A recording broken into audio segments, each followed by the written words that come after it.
ભરૂચ નગરપાલિકાની ચૂંટણીના 2 માસના લાંબા અંતરાલના અંતે અનેક અટકળો પર પૂર્ણ વિરામ મૂકતા વિવિધ કમિટીના ચેરમેનોની વરણી કેટલાક સિનિયરોની નારાજગી વચ્ચે સંપન્ન થઈ, જેમાં મહત્વપૂર્ણ મનાતી પબ્લિક વર્ક્સ કમિટીમાં અર્પણ જોશી તેમજ વોટર વર્ક્સ કમિટીના ચેરમેન તરીકે હેમેન્દ્ર પ્રજાપતિની નિમણૂક કરવામાં આવી છે। ભરૂચ પાલિકા પ્રમુખ તથા ઉપપ્રમુખની ચૂંટણી બાદ લાંબા સમયથી કમિટીઓના ચેરમેન બાબતે ભારે ખેંચતાણ રહેતા પાલિકાની સામાન્ય સભા 2 વાર મુલતવી રાખવામાં આવી હતી। જો કે તે બાદ પ્રદેશ મોવડી મંડળ દ્વારા સંગઠન અને ધારાસભ્યો સાથે બેઠક યોજી કોકડું ઉકેલવામાં આવ્યું હતું અને અંતે કમિટીના ચેરમેનોની નિમણૂક સહિત વિવિધ વિભાગના 29 જેટલા કામોનો એજન્ડામાં સમાવેશ કરી પાલિકા પ્રમુખની અધ્યક્ષતામાં પ્રથમ સામાન્ય સભા મળી, જેની શરૂઆત થતાં જ વિપક્ષના શમશાદ અલી સૈયદ, જિગ્નેશ બ્રહ્મભટ્ટ, હેમેન્દ્ર કોઠીવાલા તેમજ ઝુબેર પટેલ આક્રમક રીતે રાષ્ટ્રગીત અને રાષ્ટ્રગાનના સામાન્ય સભામાં અપમાન સહિત વોર્ડ નંબર 8માં દિવાલ ધસી પડવાના બનાવમાં બાપ બેટાના મોત તેમજ રોડ પર ગધેડાના કારણે થયેલ યુવાનના મુદ્દે શ્રદ્ધાંજલિ આપવા તેમજ હિસાબ બાબતે આક્રમક રજૂઆતો કરતા શાસક વિપક્ષ વચ્ચે તૂતુ મેમેથી વાતાવરણ ગરમાયું। રાષ્ટ્રગીત બાદ શ્રદ્ધાંજલિ પૂર્ણ થતાં સભ્યોની ઉત્સુકતા વચ્ચે વિવિધ કમિટીઓની રચના અને ચેરમેનોના નામની જાહેરાત કરવામાં આવી હતી, જેમાં કારોબારી સમિતિના ચેરમેન, પ્રમુખ, ઉપપ્રમુખની ચૂંટણી સમયે પ્રજ્ઞેશ પટેલની નિમણૂક કરી દેવામાં આવી હતી।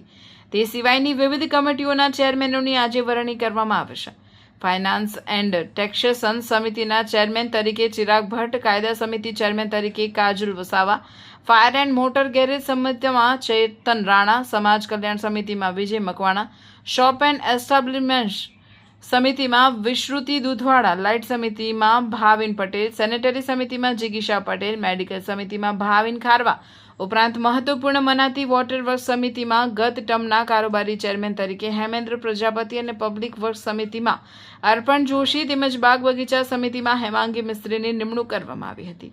જોકે સમિતિઓની રચના બાદ તુરંત જ વિપક્ષના આક્રમક અંદાજ સાથે સામાન્ય સભાના સેક્યુલરને ફાડી હવામાં ઉડાવતા જ વાતાવરણ ગરમાયું હતું। તે દરમિયાન શાસક પક્ષે અન્ય તમામ એજન્ડાને બહુમતીના જોરે મંજૂર કરી રાષ્ટ્રગીત શરૂ કરી દઈ અડધા કલાકમાં સામાન્ય સભાની કામગીરી સમેટી દીધી હતી। સામાન્ય સભામાં શાસક પક્ષે અપનાવેલી કાર્યશૈલી સામે વિપક્ષી કોંગ્રેસના સભ્ય શમશાદ અલી સૈયદે ભાજપને ભાગેડુ જનતા પાર્ટી કહી પ્રજાહિતના કામની ચર્ચા કરવાથી તેઓ ભાગી રહ્યા છે। આ મુદ્દે પાલિકા કમિશનરમાં ફરિયાદ કરવાની ચીમકી પણ ઉચ્ચારી હતી।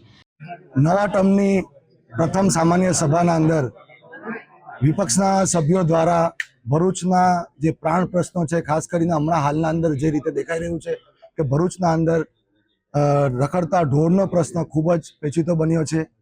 એની સાથે સાથે કૂતરાઓ કરડવાના બનાવો પણ વધી રહ્યા છે। એ તમામ મુદ્દે વિપક્ષે ચર્ચા કરી। અમારા વિપક્ષના સભ્યોએ જે વાર્ષિક હિસાબ હોય, જ્યારે આજની સભામાં વાર્ષિક હિસાબ મંજૂર થતો હોય તો સ્વાભાવિક છે કે વાર્ષિક હિસાબ મંજૂર કરતા પહેલા એના મહત્વના મુદ્દાના ઉપર ચર્ચા કરવામાં આવે। જે ચર્ચા કરી, પરંતુ હંમેશા ભાગેડુ જે પાર્ટી છે, ભાજપ ભાગેડુ પાર્ટી હંમેશા છે। આજે પણ એ પાર્ટીએ પોતાનું કહી શકાય જે ભાગેડુ હતું એ જાહેર કરેલું છે। એટલે આજે ફરીથી ચર્ચામાંથી જ ભારતીય જનતા પાર્ટીના શાસક પક્ષો જે 35 વર્ષથી આ ખુરશી પર બેઠેલા છે એના પરથી ફરીથી ભાગી ગયા। કોઈ સવાલનો જવાબ ન આપી શક્યા। આજે જે શહેરના અંદર દિવાલ પરવાથી 2 યુવાનોના મૃત્યુ થયા, રખડતા ઢોરના અંદર કહી શકાય કે અકસ્માત થતા એક આશાસ્પદ યુવાનનું મોત થયું, એની સાથે સાથે બાળકોને જે કૂતરા કરડવાના બનાવ બન્યા, એ બધા સવાલો ખૂબ ગંભીર હતા, જે શહેરના હિતમાં હતા। આ સવાલોના ઉપર જ્યારે અમે અમારા પ્રશ્ન પૂછેલા છે ત્યારે જવાબ આપવા પણ હાજર નથી રહ્યા। સાથે સાથે બોર્ડના અંદર ઘણા બધા અગત્યના કામો હતા। હું શહેરની પ્રજાને કહેવા માંગુ છું, આ બોર્ડની સામાન્ય સભા 3 મહિને એકવાર મળતી હોય છે। જ્યારે આપણે આ ભરૂચ શહેરની જનતાએ ભારતીય જનતા પાર્ટીને આ શાસનનો મેન્ડેટ આપેલો હોય, એમને શાસન પર ફરીવાર ચડાવેલા હોય, ત્યારે ભરૂચની શહેરની જનતા જ એમને સવાલ પૂછે કે જ્યારે ભરૂચના પ્રશ્ન માટેની ચર્ચા હોય ત્યારે તમે કેમ ભાગી જાઓ છો? કેમ વિપક્ષના સવાલના જવાબ નથી આપી રહ્યા? વિપક્ષના કોઈ આ ઘરના પ્રશ્ન નથી, હિસાબના પ્રશ્ન, જે સૌથી ગંભીર પ્રશ્ન કહેવાય, ત્રિમાસિક હિસાબ હોય, વાર્ષિક હિસાબ હોય, જેના અંદર અસંખ્ય ગડબડ ગોટાલા હોય છે, એવા પ્રશ્નના જવાબ પણ એ લોકો આપી શકતા ન હતા। આજે ફરીવાર ભાગેડુ જનતા પાર્ટી અહીંથી ભાગી છૂટી છે। અમે આવનારા દિવસોના અંદર આ મુદ્દે પ્રાદેશિક કમિશનરમાં પણ જઈશું, ત્યાં પણ રજૂઆત કરીશું. તો વોર્ડ નંબર 8ના કોંગ્રેસના સભ્ય જિગ્નેશ બ્રહ્મભટ્ટે શ્રદ્ધાંજલિ જેવા મુદ્દે કાર્યવાહીની માંગ કરી હતી. આ બાજુ પાલિકા પ્રમુખ દેવેન્દ્રસિંહ વસાવાએ તમામ સમિતિના ચેરમેન આગામી દિવસોમાં ચાર્જ સંભાળી લેતા પાલિકાના વિકાસ કાર્યોને વેગ મળશે તેવી આશા વ્યક્ત કરવા સાથે કોઈ સભ્યોની નારાજગી ન હોવાનું કહ્યું હતું. અને વિપક્ષના આક્ષેપો અંગે પ્રતિક્રિયા આપતા તેઓ પબ્લિસિટી માટે આવું કરતા હોવાનો વળતો આક્ષેપ પણ કર્યો હતો. વસંત મિલની દિવાલ હતી, એની અંદર મૃત્યુ પામ્યા. બીજો એક આશાસ્પદ દીકરો અમારા સરસ્વતીની ચાલની અંદર અમારા એસસી સમાજનો હતો, એ ગધેડાને અથડાતા એ દીકરાનું મૃત્યુ થયું. અમે લોકોએ કે ભાઈ 2 મિનિટનું આ લોકોના મૃત્યુનો મલાજો રાખીને લોકોનું મૌન પાડો. અમે અમારા સાથી બેન દીનાબેન આ બધાની રજૂઆતથી અમે રજૂઆત કરી તો નગરપાલિકાના અમારા જ વોર્ડના સભ્ય ધનજીભાઈએ વિરોધ કર્યો અમારો કે ભાઈ આ એજન્ડામાં નથી, પણ મોતનો મલાજો રાખવાનો હોય. બીજું એમના નામ આપો. એટલે ભાઈ મૃત્યુ જે 8 નંબરના વોર્ડનું થયું છે એની અંદર નામ થોડા લખાવાના હોય. મોતની અંદર તમે નામ લખાવશો? નામ લખાવવા માટે તો તમે એમના ઘેર જાઓ. નગરપાલિકાના ચોપડે ઓલરેડી મરણના દાખલા નીકળી ચૂકેલા છે. પછી નામ લખાવવા શા માટે આગળ રાખો છો? ફક્ત ને ફક્ત તમારે એટલું નક્કી કરવાનું હોય કે આપણા વોર્ડના એક્સપાયર થયા છે એવી લાગણી દર્શાવવાની જગ્યાએ ધનજીભાઈ અમારો વિરોધ ના કરવો જોઈએ. આ બેનના સમાજના હતા, એક્સપાયર થયા તે એક દીકરો, ધનજીભાઈના બી સમાજનો હતો એ દીકરો, અને એક એસટી સમાજનો હતો, આદિવાસી સમાજનો. જો પ્રમુખશ્રી જો મંજૂરી આપતા હોય તો એમને વિરોધ ના કરવો જોઈએ. ને સમાજ તો ગમે તે હોય, મેન તો માણસાઈ હોય. મોત થયું છે, માણસાઈનો મલાજો રાખવાનો હોય, બીજી કોઈ વાત ના હોય. સાથે જે આઇકોનિક રોડ જે હમણાં બનેલો છે કે જે 1 કરોડના ખર્ચે આ ભૂવો પડ્યો, ભૂવા પડનારની અંદર તઈ સ્થાનિક લોકો, સામાન્ય લોકો ત્યાં આગળ રહે છે, મધ્યમ વર્ગના લોકો રહે છે. જે લોકો પતંગનો ધંધો કરે, પિચકારીનો ધંધો કરે, હાયરાનો ધંધો કરે, સિઝન વાઇઝ સિઝનેબલ ધંધો કરવા વાળા લોકો છે, ત્યાં આગળ આઇકોનિક રોડ પર જે ભૂવો પડ્યો હજુ બી રિપેર થયો નથી. એટલે મારી તંત્રને નમ્ર વિનંતી કે જલ્દી એને રિપેર કરાવે. આવનાર દિવસોમાં તહેવાર આવે છે, શ્રાવણ મહિનો આવે છે, અને એ ભૂવો ભ્રષ્ટાચારી ભૂવો છે. આટલું મોટું કામ હતું ને એની અંદર કયા લોકોની રોજગારી, લોકોના વાહન અવર જવર સવારી તકલીફથી મારી ને સવારે જે નોકરી પર જતા હોય એ બેરિકેડની અંદર અથડાશે તો જવાબદારી કોની? એવી તંત્ર જલ્દી રિપેર કરાવે એવી મારી વિનંતી.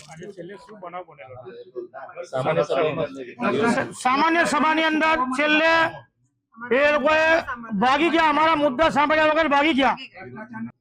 અમે અમને નમ્ર વિનંતી કરી કે આ પ્રજાના પ્રશ્ન છે ભાઈ, પ્રજાના પૈસાનો હિસાબ છે, લોકોના પૈસાનો હિસાબ છે, ટેક્સેબલ લોકોના હિસાબ છે. જે લોકો નળ વેરો, ગટર વેરો, લાઇટ વેરો, સફાઈ વેરો, વ્યવસાય વેરો જે ભરે છે એ પૈસા આપણે કઈ વાપરેલા છે એ અમે હિસાબ તંત્ર પાસે નતો માંગ્યો, અમે માંગેલો ફક્ત ને ફક્ત ચીફ ઓફિસર પાસે. તો ચીફ ઓફિસરનું ઉપરાળું લઈ અને એ લોકોએ સભા દરખાસ્ત કરી અને સભા પૂરી કરીને જતા રહ્યા. આની સામે અમે 258 ની અંદર જે આગળના જે અધિકારી છે એસએમસી ની અંદર જઈશું અને બનશે આની અંદર કોર્ટમાં છેક સુધી લડીશું કે પ્રજાનો પરસેવાનો પૈસો છે, નથી કોઈ કંપનીનો પૈસો.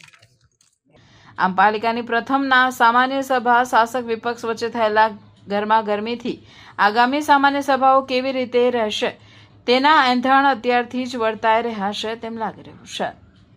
17/7/2026 રોજ નગરપાલિકાની સામાન્ય સભા મળી હતી. એ સભામાં વિવિધ ચેરમેનોની વરણી કરવામાં આવી છે. દરેક ચેરમેનોને હું અભિનંદન પાઠવું છું. દરેક ચેરમેનશ્રીઓની વરણી થવા બદલ ભરૂચની કામગીરીમાં વેગ મળશે અને સભામાં અમુક મુદ્દાઓ જે હતા એ મુદ્દાઓને બહાલી આપવામાં આવી છે અને મુદ્દાઓને આધારે જે ચર્ચા કરવામાં આવી હતી તે મુદ્દા બહારની ચર્ચા હતી. તે નગરપાલિકાનો જે વહીવટ છે પારદર્શક હોવો જરૂરી છે અને નગરપાલિકાના આ પારદર્શક વહીવટને કારણે વિપક્ષના મિત્રો દ્વારા ખોટી પ્રસિદ્ધિ મેળવવા માટે આ ખોટા મુદ્દા ઉઠાવવામાં આવ્યા હતા. તે અમે સર્વાનુમતે સભામાં મુદ્દાઓ મંજૂર કરેલા છે. નગરસેવકોમાં કોઈ જાતની નારાજગી નથી. એ એક ભારતીય જનતા પાર્ટીનો એક પરિવાર જ છે, એટલે એમાં નારાજગી ના હોય. એ લોકોને જે વાતચીત થઈ અને તે પછી એ લોકોને વાળી લેવામાં આવ્યા છે.